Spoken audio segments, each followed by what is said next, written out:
Olá, sejam todos bem-vindos. Tivemos um problema aqui de conexão. Queria confirmar aí se está todo mundo. Olá! Isabela, tá tudo certo? Agora o meu áudio voltou a funcionar. Deu tudo certo? Bem-vinda, Camila. Bem-vinda, Isabela. Hoje, terceira tentativa para fazer a live com a Vanessa Cardoso, psicóloga. Hoje é dia 30 de setembro. Hoje é nosso dia 30 de setembro, último dia do mês. Setembro foi o mês da campanha do Setembro Amarelo. Essa campanha para prevenção do suicídio. Então, por isso, hoje nós convidamos a Vanessa, que acabou de entrar, para falar sobre saúde mental e advocacia, que é um tema tão relevante para nós, né? Advogados. Oi, Também precisou lá, o Irlanda precisa de saúde mental para essa tecnologia também. com certeza. Ai, Vanessa, desculpa os problemas de conexão, acredito que seja também pela chuva, quando chove, aqui em casa, pelo menos, a internet oscila. Eu que agradeço o convite, né? É um enorme prazer estar aqui com uma amiga, colega de trabalho por alguns anos, né? Mas a gente já era amiga antes, como tu tinhas falado antes. É um enorme prazer falar desse tema tão importante, descortinar, né? Porque a informação nos ajuda a lidar com as nossas questões diárias, né? Então, a gente entendendo o que acontece conosco facilita muito mais a gente procurar ajuda, e esse tema especificamente, quanto antes se procura ajuda, muito melhor. A Vanessa, nós éramos amigas já antes, e nossos laços se estreitaram porque ela era professora de psicologia jurídica na Faculdade Sesusk por muitos anos. Então, nós tivemos o prazer de conviver na sala dos professores, né? E manter a nossa amizade que já existia, né? Com E fico muito certeza. contente aí que estás aqui. A Vanessa, Uhum. então, para quem não sabe, ela é psicóloga há mais de 15 anos, né? Atua na psicologia clínica. É doutora pela UNB em psicologia, também mestre pela UFSC, que tem um currículo maravilhoso, que nos deixa ainda mais seguros de todas as informações que vão ser tratadas aqui e o quanto vai ser importante para nós, né? A saúde mental, e principalmente pensando agora em pandemia, isolamento também.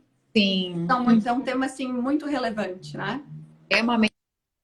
Eu fico honrada de dar esse lugar para a saúde mental, né? Que é daí que decorrem muitas coisas, né? Da nossa vida a partir de como está o nosso estado mental, e que muitas vezes, por ser intangível, ou seja, a gente não pega na mão, né? Acaba às vezes a gente deixando de lado, deixa que eu vou tocando, deixa que eu vou levando, e as coisas acabam indo às vezes para debaixo do tapete. E a pandemia, o que aconteceu? Levantou aquilo que estava abaixo do tapete. Então, hoje a gente já fala, até dentre os profissionais de saúde mental, que a gente está diante aí de um novo cenário da saúde mental, que seria uma outra pandemia relacionada à saúde mental. E para cuidar dessa pandemia, a gente precisa de informação. Precisa de muita informação, né? Um dos dados que eu colhi, nós fizemos um post essa semana que nós colocamos até, indico que todos assistam o nosso GTV que a Vanessa fez pra gente na segunda-feira, ficou ótimo, falando sobre o Setembro Amarelo. E nessa pesquisa, eu vi um número que eu não esperava, né? Que no Brasil, por ano, são 12 mil casos de suicídio. Uhum, Assim, uhum. é um número bem expressivo e às vezes a gente acaba não dando tanta relevância, mas são 12 mil casos por ano. Sim. Muita coisa. Até eu ia te perguntar, Vanessa, por que o Setembro Amarelo? Há quanto tempo tem essa campanha? Como é que. Uhum. É importante a gente falar só um detalhe em relação a esses números, né? Esses números são dos suicídios diretos, tá? Uhum. Aqueles pessoa vai para as vias de fato e comete o ato suicida. Mas existem suicídios indiretos, como, por exemplo, beber e dirigir, né, ter comportamentos de alto risco visando a morte de forma indireta. Então, esses dados, se a gente for apurar bem, eles são ainda maiores, tá? Uhum. Bom, essa campanha do Setembro Amarelo, ela começou nos Estados Unidos, né, em função do suicídio de um garoto que tinha um Mustang amarelo, né? E no velório desse garoto, a família do garoto percebeu o sofrimento dos outros jovens, porque também é importante colocar que aqui no Brasil também houve aumento expressivo de suicídios em jovens. Eles perceberam que tinha um sofrimento ali subjacente e essa família começou a lançar uma campanha, né, de pedir ajuda, que era uma pulseirinha amarela, e desde então, né, foi adotada essa campanha do Setembro Amarelo para a gente falar sobre o tema, né? Porque falar sobre o tema é tirar da invisibilidade. Quando a gente tira algo da invisibilidade, a gente promove outras alternativas. Porque eu acho que é bem importante, desde o início da live, a gente tratar que a pessoa que comete suicídio não quer dizer necessariamente que ela não quer viver. Ela quer se livrar de um sofrimento terrível, de um grau de uma angústia insustentável. Então, ela quer se livrar desse grau de angústia, desse sofrimento profundo, que ela se vê afunilada, que ela se vê perdida e muitas vezes sozinha. E ela não consegue saídas, né? Porque não sabe onde procurar, não sabe com quem contar, por ser algo intangível, por ter vergonha, por achar que é fraqueza, né? Desses dados de 12 mil suicídios no ano, 9 mil são de homens. E é interessante pensar a respeito, né, dessa questão da masculinidade, porque é difícil falar do que sente. É difícil falar do que como eu estou me sentindo, como que eu vou abrir para alguém. Embora hoje, como no meu consultório, eu tendo vários homens, mas ainda é mais difícil falar de angústias da alma no universo masculino, né? Então há ainda bastante preconceito com a saúde mental também em homens, né? Então, lembrando que tem alguns fatores de risco. Homem, ateu, né? Solteiro ou divorciado, ele está num fator de risco que ele muito mais preponderante do que uma mulher que tem mais facilidade de falar sobre as questões. Vanessa, o que leva, então, uma pessoa a cometer o suicídio? Então, seria esse sofrimento muito grande, essa angústia, ou teria algum outro tipo de transtorno que tu acharias? Quais são as principais causas, digamos? Perfeito. Bom, tem um dado importante de se falar, né, que 90% dos suicídios a gente pode evitar. Então, são evitáveis. Então, por isso, de novo, a importância de uma live como essa para a gente poder falar sobre o tema. A gente sabe que o suicídio, ele tem característica de outros transtornos mentais anteriores a ele. Ele é o cume, né? Ele é o afunilamento de coisas que poderiam ter sido previstas anteriormente. Dentro desses fatores, eu até peguei os números exatos de uma pesquisa da Unesp, tá? 37% são ligados a transtornos de humor. Transtorno de humor é depressão, tá? Dentro dos transtornos depressivos, a gente vai ter o transtorno bipolar, né? Que eu tinha até comentado com a Silvia, eu vi que tem um monte de ex-alunos nossos aqui, e eu explico isso em sala de aula. O que é um transtorno de humor? Eu não fui tua aluna. Não foi... Infelizmente. O que é um transtorno de humor? Qualquer um, a qualquer momento, está suscetível a ter um transtorno de humor, né? Então, o que a gente imagina? Vamos imaginar uma linha, tá? Reta. Imagine que essa é a linha do humor, tá?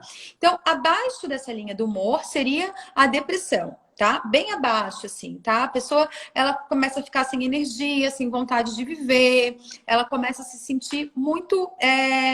realmente deprimida mesmo, né? Sem as vontades de viver. Isso a gente chama de depressão. Acima da linha do humor, a gente vai ter a euforia e a mania, né? Então a gente tem depressões que são unipolares, que são apenas um polo, né? E vamos ter depressões bipolares. Então a bipolaridade, gente, é um transtorno de humor, tá? Então ela vai ter momentos de depressão e momentos de euforia e mania. Os casos de suicídio são maiores dentro dos transtornos de humor em depressões bipolares. Por quê? Tem um porquê disso aí. Porque quando a pessoa está lá no estado depressivo, que ela está em franco sofrimento, quando ela vai para o estágio de mania, é aí que os profissionais e a família têm que prestar atenção, porque ela começa a ter coragem de fazer o que, quando ela está na depressão, ela não consegue fazer. Tá? Então é importante colocar que os transtornos bipolares são dos maiores índices dentro dos transtornos de humor para suicídio. Tá? E aí, né, dentre as questões de transtorno mental, muitas vezes a questão da depressão, ela pode ser sim trabalhada, evitada, prevenida e principalmente, tanto a depressão unipolar quanto a bipolar tem tratamento, tá? Só mais um detalhezinho em relação à depressão bipolar. A bipolaridade é um diagnóstico difícil, tá? Da gente fazer, porque o que é a bipolaridade? A pessoa tá lá uns dias muito mal, sem energia, e de repente ela começa a ter uma euforia. Daí o que se pensa? Tá melhor, né? Tá bem, tá ativa, e aí acaba que de novo ela deprime. Então, a gente fala que o diagnóstico para depressão bipolar é um diagnóstico que a gente faz como se fosse um filme, que a gente precisa de um movimento. Não é igual a alguns diagnósticos, como a própria depressão unipolar, que pode ser uma foto. Tá? Então, a gente precisa desse movimento para a gente identificar um transtorno bipolar. E dentre os transtornos mentais, né, a bipolaridade é um dos que mais tem ênfase genética. Então, se tem algum familiar apresenta esse diagnóstico, então, que se faça essa avaliação para que a gente possa prevenir e tratar, né? Lembrando que todo tipo de transtorno mental tem tratamento. Tá? Vanessa, então assim, então o sinal seria geralmente, então, quando a pessoa está na baixa, mas eventualmente pode ser, então, na alta. Então, como é que eu vou identificar esses sinais? Como é que a gente Tá. presta atenção para saber? Ótimo. Ó, um dos fatores, tá, bem importantes da mania, tá, é o sono, tá? Uma insônia constante, ela pode ser um indicador, né? O que eu falo para aluno, o que eu falo para os pacientes, o sono é assim, ó, teve uma mudança significativa no padrão do sono, a gente tem que ficar em alerta, tanto para dormir demais quanto para dormir de menos, né? Mas no estágio de mania, o paciente às vezes dorme 2 horas por noite, tá? E não é uma noite pontual, porque eu vou ter algum evento no dia seguinte. Não, é uma sequência de um período, tá? É que a pessoa passou a ter aquelas noites mal dormidas. E importante, quando o senso comum fala, fulano é bipolar porque mudou o humor no mesmo dia. Não, tá? A gente pode estar diante de um outro diagnóstico, se for a questão de mudar o humor num único dia, tá?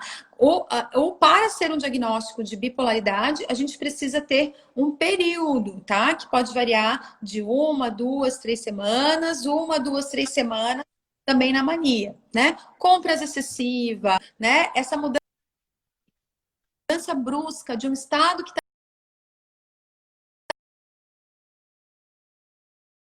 tá? Então, esses são fatores para a gente identificar. Gastos excessivos, festa, festa, festa, festa. Agora não está podendo se fazer muito, né? Mas, assim, também são indicadores da gente poder ter fase de mania, tá? Mas lembrando também que acontecer nas depressões unipolares, tá? Isso ele também acontecer. E nos outros transtornos, né? Como, por exemplo, 23% dessa pesquisa, tá? Da Unesp, que é recente, trouxe que também decorrem de uso abusivo de drogas e substâncias, tá? Então, o suicídio do uso abusivo de drogas, 10% de esquizofrenia e 11,3% de transtorno borderline, que é do impulso.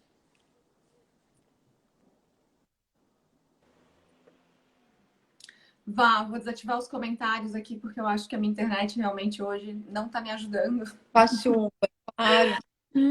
Uma das perguntas aqui, que eu acho que é bem relevante para a live de hoje, é quais são os transtornos desses mentais que acometem mais os advogados? Tá. Bom, a gente vai ter aí a depressão, né? Que eu acho que anterior da gente falar de depressão, é importante a gente falar de estresse, né? Como eu estava conversando. Estresse, por quê? Na advocacia, né? Porque, né? Como assim? Como assim? Até listei os tipos de pressão que o advogado pode sofrer, né? Convivendo com muitos, atendendo muitos, até listei aqui o tipo de pressão, né, que eu encontro no consultório, né, na vida de um advogado, né? Primeira coisa, né, é a questão do perder e ganhar. Porque isso para quem ainda não está com a musculatura interna de um advogado desenvolvido, não sabe elaborar bem, né? Essa questão do ganhar e perder. A outra coisa. Tem algumas áreas mais difíceis nisso, né, Vanessa? Então, assim, família, né? Né? A questão da performance para o cliente. É porque o advogado ele precisa ter uma empatia com a outra parte, né? Posso falar? O advogado ele precisa ter empatia também com o cliente, mas ele também não pode trazer o problema do cliente para casa, né? Ele vai dar o melhor dele para defender os interesses, mas ele tem que conseguir separar. E eu acho que se ele não consegue separar, é um grande problema, né? Exatamente. A gente lida com problema, então vai ficar o dia inteiro, vai dormir com o problema do cliente. Exatamente. Entender que é uma representação de um papel profissional, né, que está indo lá representar alguém para resolver aquela situação e voltar-se para a personalidade dele, né, de quem ele é, das próprias características. Mas como é uma profissão que suga bastante, né, que exige horas de sono, de dedicação, fazer esse balanço entre o meu eu profissional e o meu eu pessoal, às vezes fica balançado, a pessoa já próprio se apresenta, oi, prazer, Silvia, advogada, né? Que já está tão envolvido com a profissão que nem sabe mais quem se é no meio de profissão, né? É que tem muito workaholic, né? Eu acho que na advocacia a gente vê muita pessoa que respira o trabalho e acaba não tendo a vida pessoal, né? Uhum. Até porque, né, a advocacia, eu brincava com isso em sala de aula, que aqueles que são vocacionados, né, precisam de raiva, porque se o cara não tem raiva, ele não consegue advogar, né? Então esse sangue no olho precisa vir. Então, dosar esse nível de raiva para botar o sangue no olho e conseguir trabalhar, né, e separar é aquela coisa, quando a gente gosta do que a gente faz, também pode ser um problema. Porque daí a gente tem dificuldade de botar um limite naquilo que é vocacionado, né? Porque vocação vem de vocare, que é do coração. Então, se vem do meu coração, como que eu vou botar um limite, né? Como que eu vou estabelecer aqui eu vou entrar, aqui eu não vou?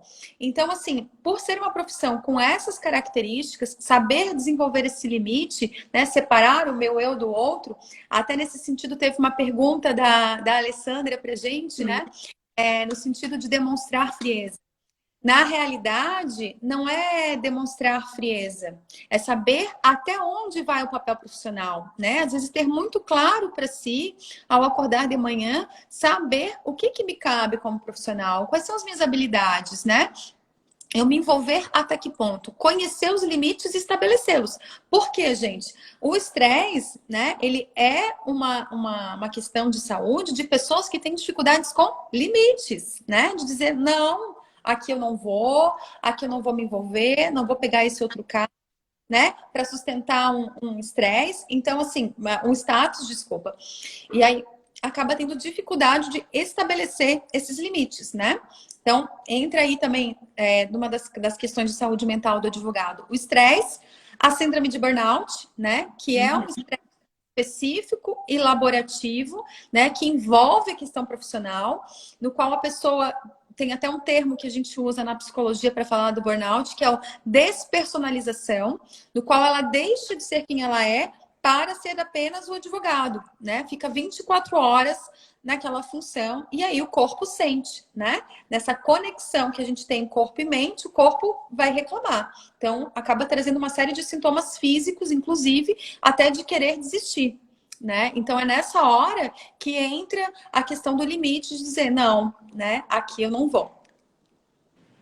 Ai, que interessante. Eu ia perguntar da síndrome do burnout, porque eu queria saber quais eram realmente os sintomas. Então, a síndrome do burnout teria uma relação também exatamente com esse excesso de trabalho, o workaholic, que só tem aquela persona do trabalho, ele esquece, digamos, as outras. No meu caso, a mãe, a amiga, a filha, né? Fica só. O sono, né? E a pessoa meio que se esgota de tudo tanto que ela se doa. Ele é um estresse laborativo, ele está envolvido com a questão do trabalho, né? Então, e tanto o estresse quanto o burnout, eles são portas de entrada, se a pessoa não presta atenção, né? Eu brinco no meu consultório que é uma porta de entrada, é um convite, vem a depressão, né? No sentido de que se não para o estresse, o burnout, às vezes vão precisar mesmo de tratamento físico, inclusive, acaba entrando para algo muito mais sério, que muito mais danoso, que muito mais envolve a questão da produtividade, que é a depressão, né? Então, assim, dentro dos advogados, a gente encontra estresse, burnout, depressão, né? Os transtornos de ansiedade também a gente vai ter, né? Pânico, a própria ansiedade propriamente dita.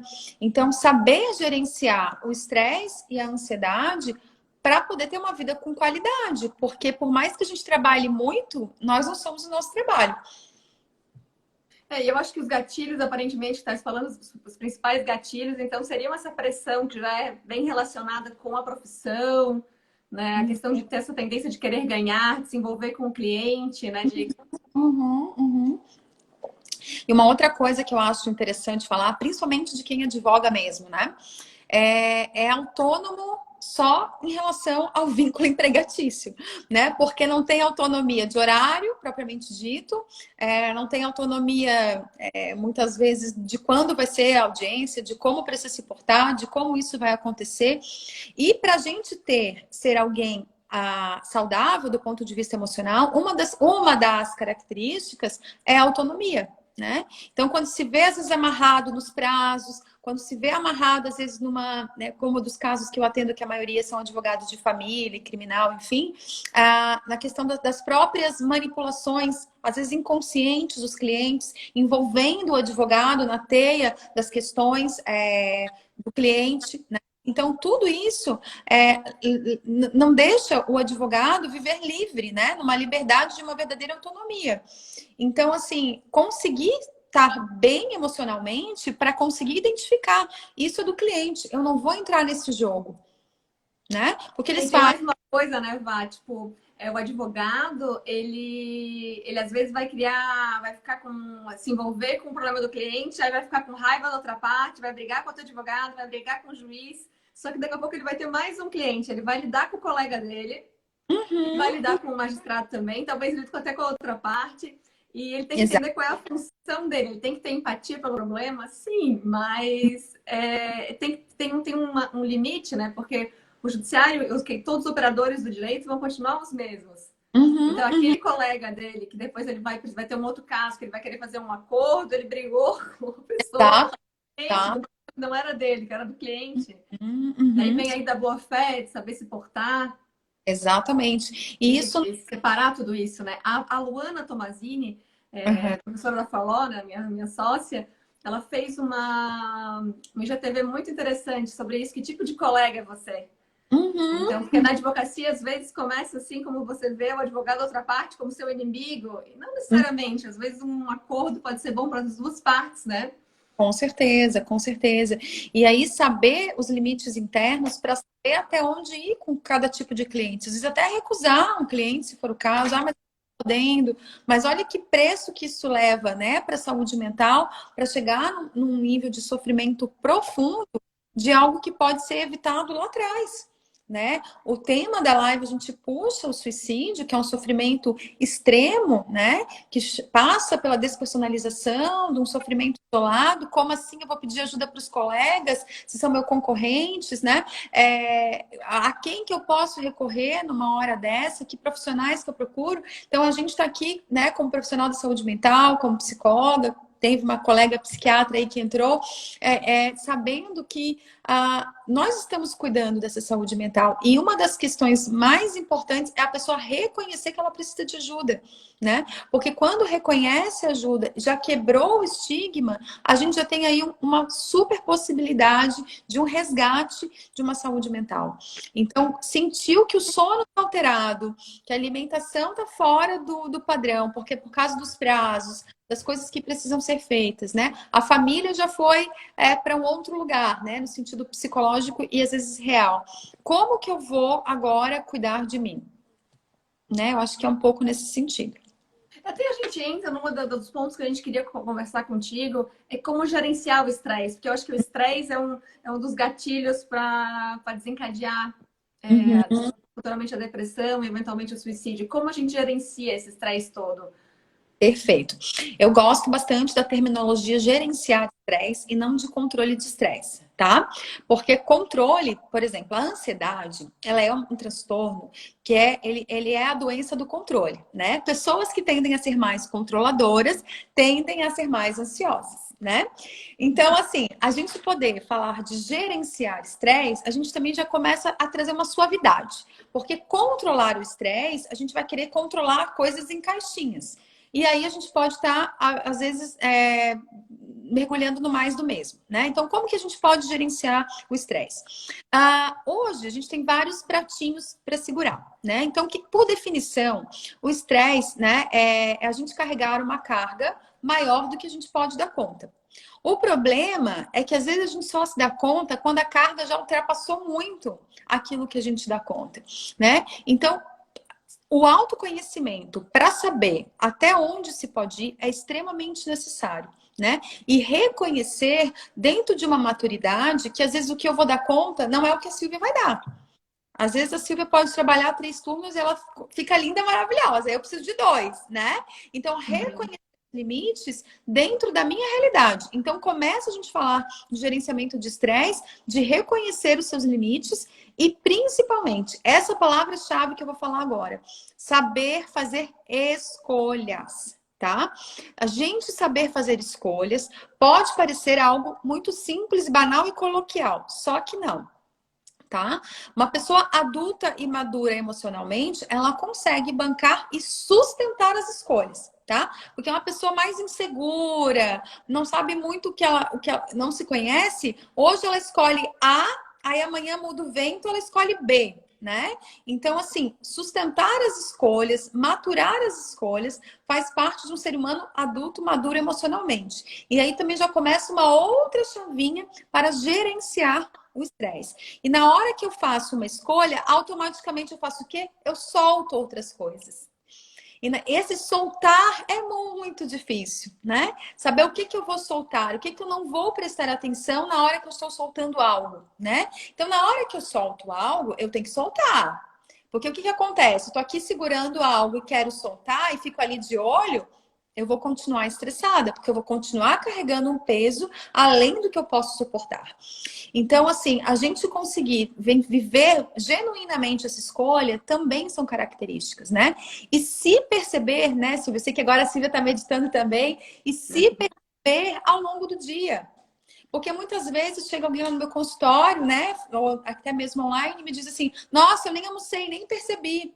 Né? Nem prestou atenção no que estava sentindo, né? E eu já tive clientes que tiveram que mandar mensagem no celular para eles mesmos de dizer: respire, de tão estressados que estavam, né? De voltar para algo que é tão nosso, que é tão da nossa realidade. Então, a respiração também é uma forma da gente poder gerenciar esse estresse, de se conectar, de olhar para dentro e falar: não, peraí, o que é meu aqui no meio disso tudo, dessa avalanche de coisas chegando, né? Então, isso também é uma forma da gente pensar, né, no gerenciamento do estresse, que é ter essa questão com a respiração, né?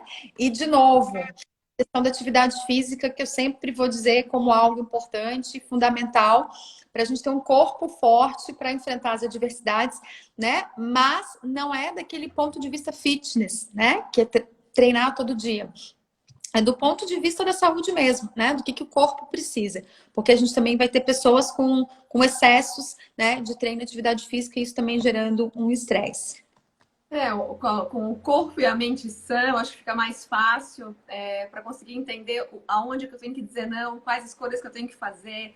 Deve ficar mais simples para a cabeça conseguir ver que assim que aquela aparente oportunidade na realidade é uma cilada, porque não porque seja ruim, pode ser ótimo para outra pessoa, mas para ti vai te tirar do teu eixo, porque você não vai conseguir fazer todas as atividades que você gosta, não vai poder fazer também cuidar da sua saúde. Uhum. E daquele momento, que talvez num outro momento pode ser possível, né? A grande verdade acaba sendo, né, esse gerenciamento do estresse, a gente lutar contra narcisicamente e a gente achar que dá conta de tudo. Não, a gente não dá conta de tudo. A gente não vai abraçar o mundo, né? Então, muitas vezes, uma crise de estresse, uma crise de ansiedade, ela pode ser profundamente terapêutica no sentido de mudança de rota, de parar para pensar, né, todo aquele estresse que foi passado, para não repetir, não cair naquilo. Então, ela pode ser uma mudança de rota, de retomada, né, de escolhas e de vida daquilo que eu acredito, porque algo me freou, né? Muitas vezes, gente, acaba esse adoecimento da alma, né? Que eu gosto de pensar assim, a alma tá lá enfraquecida, de tão engolida que foi pelas coisas, se dá porque a pessoa tem uma crença a respeito dela, né? Que ela tem que dar conta de tudo. E que nunca tá suficiente. E aí ela. A expressão que tu usas, tu gosta de falar assim, não dá para tirar 10 em tudo, Não né? dá, não dá, não dá. Isso não pode ser CDF, tem que aceitar um 4,5, um 2,5, alguma coisa, né? E aí a gente escolhe qual é a provinha que a gente vai tirar 10, né? Então, e às vezes nem 10 dá para tirar. Dá para ficar com 8, né? Em algumas notas, e às vezes tirar um 4,5, que tá tudo certo. Mas realmente, eu acho que a palavra não aí vem com força, né? O saber dizer não e dizer sim para si mesmo, né? Ah, eu queria Exato. tanto fazer exercício, mas eu não tenho tempo. Eu queria tanto fazer alimentação, mas eu esqueço de comer, né? Uhum. E queria ir na terapia. Dá tempo de ir na terapia, né? E aí, se a gente for ver também essa questão do gerenciamento do estresse, já que tu falou isso, eu lembrei de outra coisa, que é o gerenciamento do tempo, né? O tempo, às vezes, muitas vezes está associado à produtividade e tal. Mas não é desse tempo que eu tô falando. Eu tô falando de um tempo na qual a gente se implementa nesse tempo. Se a gente for pensar, né, a questão do tédio e do ócio, tá? Essas duas coisas. A gente tem a mesma unidade de tempo. A grande diferença do tédio e do ócio é como eu estou diante desses tempos, né? O tédio, eu caio num vazio.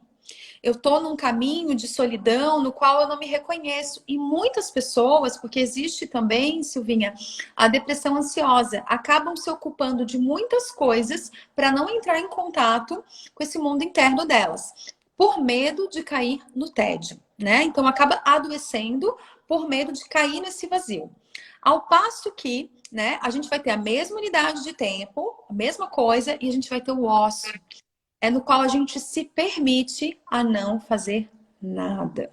E tá tudo bem, porque eu preciso desse tempo para me reconhecer, para me ler, para saber quem eu sou. Ah, Vanessa, mas eu não tenho tempo porque eu tenho filho. Ok, mas vamos só pensar numa questãozinha aqui, né?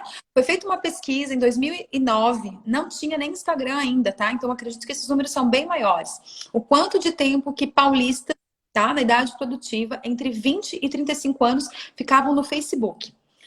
Foi perguntado a esses jovens em idade produtiva quanto tempo eles achavam que ficavam. E respondiam 10 minutos, 15 minutos. Ficavam entre 40 minutos e 1 hora. Então, ou seja, esse tempo, ele existe. Então, é como... Imagina agora que tem 326 mil redes. Como que eu posso me implementar nesses tempos buscando o meu ócio, né? Até para eu dar conta de gerenciar esse estresse todo. Então, o tempo também ele pode ser um grande presente. E não só aquele que eu corro atrás. Vanessa, eu, às vezes, desde o começo da pandemia, tem finais de semana que eu tô desligando o telefone. Mas é incrível como a cada segundo me dá meu dedinho mexe. Porque é aquela Uhum. vontade de olhar o WhatsApp que tá sempre ali, dar uma olhadinha no Instagram. Aí se postou uma foto, ver quem curtiu, responder, né? Uhum. E aí tu acaba ficando refém daquilo e tu não tens daí esse tempo livre. Tu perdesse quando tu viu aqueles minutos foram embora.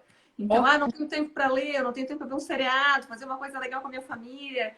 Não tem tempo, mas será que se não cortar um pouquinho, né? Eu acho que tu tem que ter equilíbrio, né? Eu tive exato. que cortar alguns dias para eu sentir essa minha necessidade. E eu tenho que fazer de vez em quando para eu ter o clique do quanto que eu uso a rede social. Detox. E Uhum. e aí tu Uhum. fica olhando, né? Fica olhando, e aí tu perde um tempão ali e tu não tem tempo de ter o que tá falando desse ócio. Uhum. Está É tão mergulhado. saudável pra gente, né? Certeza, né? E às vezes não se precisa de tanto tempo assim para uma meditação, né? Uma meditação, às vezes, ela é extremamente suficiente se você faz 15 minutos, né? Eu faço meditação guiada, que eu comecei agora na pandemia. Então eu acordo super cedo agora também, porque com criança pequena a gente tem que se dividir com o trabalho aqui. Então eu acordo um pouquinho antes das 6 para fazer a meditação das 6 guiada, que eu ainda Uhum. fazer sozinha, eu ainda não. Eu me distraio muito fácil. E ele falando, parece que ele até sabe a hora que eu tô. Ele começa a falar: olha, se pensar alguma coisa, agradece, e deixa aí o pensamento.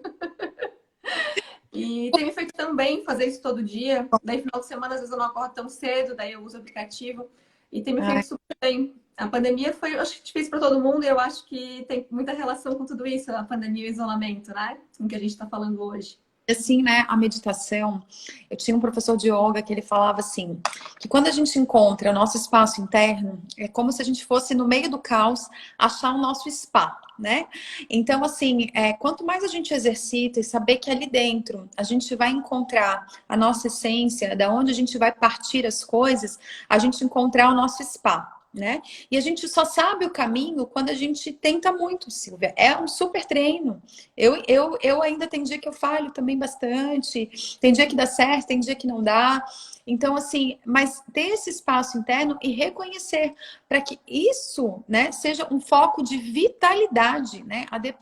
A meditação, ela vem com esse foco de vitalidade. Por quê? A depressão, o oposto dela não é a alegria, é a vitalidade, né? Então a gente não precisa estar lá gritando e pulando o tempo todo. Você pode estar triste, que é uma emoção que faz parte da vida, e ter vitalidade, né? Ter vontade de viver ainda que triste. E a meditação é um super recurso.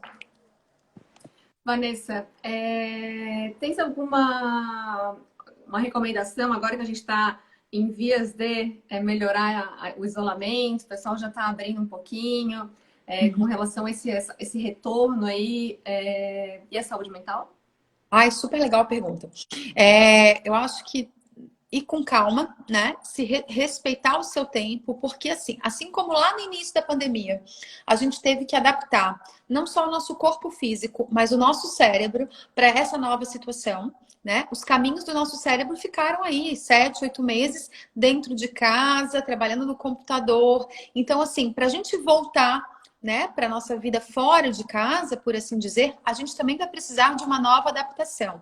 Então, a gente ir com calma, com o nosso sono, com as nossas escolhas, não querer abraçar o mundo, entender sim que vai ter períodos de desconcentração, que não vai se concentrar, porque o cérebro está todo num período de adaptação, vai ter desatenção, pode ser que fiquem mais irritados, né? Porque ficou muito tempo dentro de casa. Se respeitar, né? Não querer viver o tempo que foi perdido, porque isso, infelizmente, não vai acontecer. O tempo que passou, passou, né? Então não querer ficar com aquela ânsia de correr atrás do que não aconteceu, né? E com muito autorrespeito e muito devagar, né? E tentando manter, né, o que foi tirado debaixo do tapete, fora do tapete, né? Porque o que fica embaixo do tapete fede. Então, se a gente conseguiu tirar o que estava embaixo do tapete, que a gente tenha estrutura para lidar com as nossas questões, enfrentando-as rotineiramente. Ah, excelente. Vanessa, eu queria te agradecer. Nossa, sinceramente, o ponto mais para mim foi o ápice aqui, é notar o sono. Que não é só o excesso de sono, a falta de sono. Tudo isso pode ser, né? É um sinal bem Então, relevante para. é um som de Assim, uma alerta. informação para mim bem relevante a gente ver, acaba às vezes não consegue ver que às vezes os dois, né? O excesso e a Uhum, ausência podem influenciar muito a nossa legal. Eu saúde mental. adorei, né? Tem papos bastante para serem falados, coisas Já dava de importantes. falar muita coisa, né? Então, Muito. quero deixar uma mensagem final para os nossos, já que hoje é o último dia do Setembro Amarelo, né? Hoje é dia 30 e a gente vai fechar o mês aí com uma live com a nossa super competente aí, Vanessa Cardoso, que estou muito feliz de estar aqui com a gente, apesar de nós sermos áreas diferentes, a Forló, ela preza muito pela multidisciplinariedade. Então, a gente está Uhum. muito feliz de estar agregando a psicologia aqui no nosso trabalho. E se quiser deixar uma mensagem para todo mundo antes da gente encerrar. Eu que agradeço. Não deixem de prestar atenção na sua saúde mental, né? E muitas vezes, quando a gente está estressado, a gente não dá o tempo do pensamento para as nossas coisas. Tem uma pequena metáfora que eu gosto de pensar, que às vezes, quando a gente vai estar no impulso de fazer alguma coisa, tanto o impulso para alguma coisa agressiva como para uma coisa ruim, a gente acaba não pensando. E o tempo de um copo d'água, às vezes é o tempo que a gente precisa para se retomar, né?